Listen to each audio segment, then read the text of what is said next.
And Brass, a Nigerian fintech company, has secured a $1.7 million funding round to scale its offerings for local entrepreneurs, traders, and fast-growing businesses. The round was led by Ventures Platform with participation from Hustle Fund, Equity Ventures, and Uncovered Fund. Angel investors such as Flutterwave CEO Olubenga Agbola and Paystack co-founder Ezra Olubi also contributed to the funding. Visa Drojayi is an investment analyst at Echo VC, and he joins me now to discuss some of these latest developments from the world of fintech. Thank you very much for coming. Thanks for having me. What do you make of the Alerzo's tech startup? Do you think is poised for being a unicorn? What does it take to get to become a unicorn? I mean, it's difficult to say.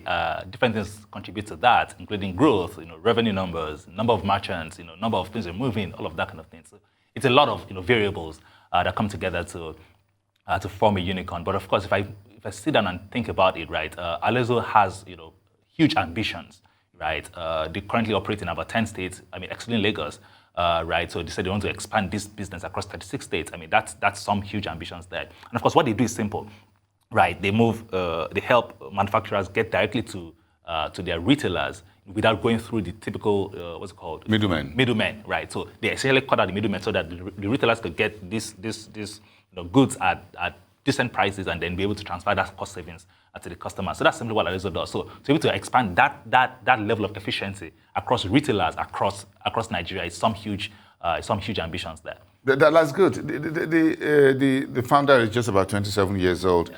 And he's backed by American billionaire Michael Novogratz. He's raised $20 million already. That means there's still a whole lot more money he could raise. Yeah, I mean, he has done this much with, say, about $5 million in initial raise. He raised Series A recently, which about $20 million, which is where the family office got in. So to become a unicorn, it means you probably have to I think what is suggested that the reason under say $50 to $100 million over the next couple of years, we should ensure that you're able to eat these huge ambitions that they have. So, hey, we just wish them luck, I guess. Yes. Alerzo is based in Oyo State, southwest Nigeria. Yes. It looks like some of the folks are moving out of Lagos, or just think that maybe Lagos is getting a bit crowded for fintechs. Let's move to the southwest. Well, okay, so I think that with this particular business model, right, there are a few competitors already in Lagos, right? I can mention a few names of Trade Depot here, and there are a few people doing similar things in Lagos.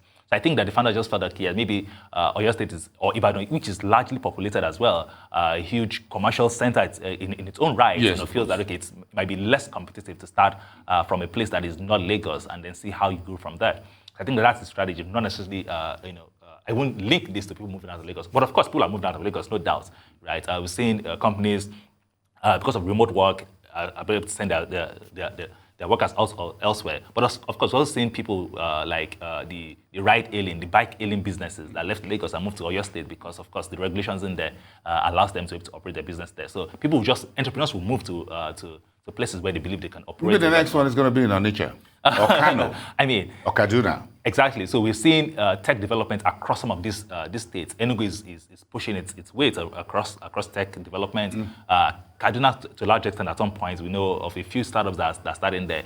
Kano, I've not seen a lot, but of course, with each population, we should expect that things develop from there. And of course, Abuja is also logging in. Tech up outside of Lagos. I like the dispersal, by the way. We shouldn't just all concentrated in Lagos. I hope the governor of Lagos State, Babajide Sanwo-Olu, doesn't take offense with that. but I think in terms of what you call the principle of economic dispersal, we should just spread out so that these services are not concentrated in one part of the country, and we all begin to grow the country from all the nooks and crannies, and not just Lagos, by the way. Another fintech operator called Brass has got another $1.7 million. It looks like you guys are the ones getting all the money these days. So is the payment space, is the sector to go in Nigeria now? I tell people that for any tech ecosystem to develop, right, payment has to be solved. Right? If you look at Kenya, M-Pesa soft payment. That's why people like Trigger Foods that allow people to buy, bananas and oranges, mom and pop shops. Imagine going to Mile 12 and you're paying digitally, right? Nigeria has not even gotten there yet because if I go to Mile 12 with my card, I'm useless. I have to figure out how to get cash, right? Yes. So once payment is solved, then largely all digital transactions can be built on top. Payments at the grassroots level. Yes. Payment at the grassroots level, until my grandmother in the village is able to pay, digitally. In other words, if you go with your truck to the farm Yes. to pick up cassava or yam, Exactly. that you can pay right there on the farm using the without phone. holding cash. Yeah, without holding cash. Yes. We just hold this. Yes. That is when we've reached the bottom of the pyramid. Exactly. So you think we're still just There's still scratching the a surface? long way to go, trust me. There's still a long way to go. Paystack has done a decent work, but it means you require you to have cards, you have to use a bank account. I mean, there are over 100 million telcos in this country, less than 40 million bank accounts. So it means that there's still a lot more to go, right? But BRAC specifically is banking for SMBs, which is, again, a different vertical, because those ones are, to a large extent, ignored by banks. They're not oil and gas. They're not FMCG. They're not really big companies that they can Not lend blue to. collar. No. I mean, totally. No, I'm wearing a blue shirt. I'm sorry. This is a white collar, maybe. Yeah. Okay. Right. So it's a huge space that could take as many players as possible. You are in the educational technology. The central bank yesterday announced the 500 million naira for universities, undergraduates, and what have you, and polytechnics to help. How do we close the financial inclusion gap in Nigeria? What are you doing around educational technology? Okay, so this is a difficult one, right? Because I think few things that you have to solve. It's about literacy first, right? With data in some parts of Nigeria where there are 30% out of school children, that's not looking good at all, right? My grandmother will probably not be able to figure out a way to use an app and all of that. But if I'm looking at 12-year-olds, 8-year-olds, 14-year-olds that should be in school, and they're out of school, what set of people are we building, right? So the focus on tertiary education is great, but also I think the focus on getting young children back to school, the 5-year-olds back to kindergarten, back to primary school, to ensure that they learn to read and write. Those basic literacy elements are the things that are most important for literacy and, of course, for future technology adoption, in future. So I think the CBN is doing well with the tertiary institution, but at that point, it's rather late, when we could have, So we need to start young, catch them young. Very well. Okay, here is former U.S. President Donald Trump coming up with a new social media platform called Truth. You want to hear the truth?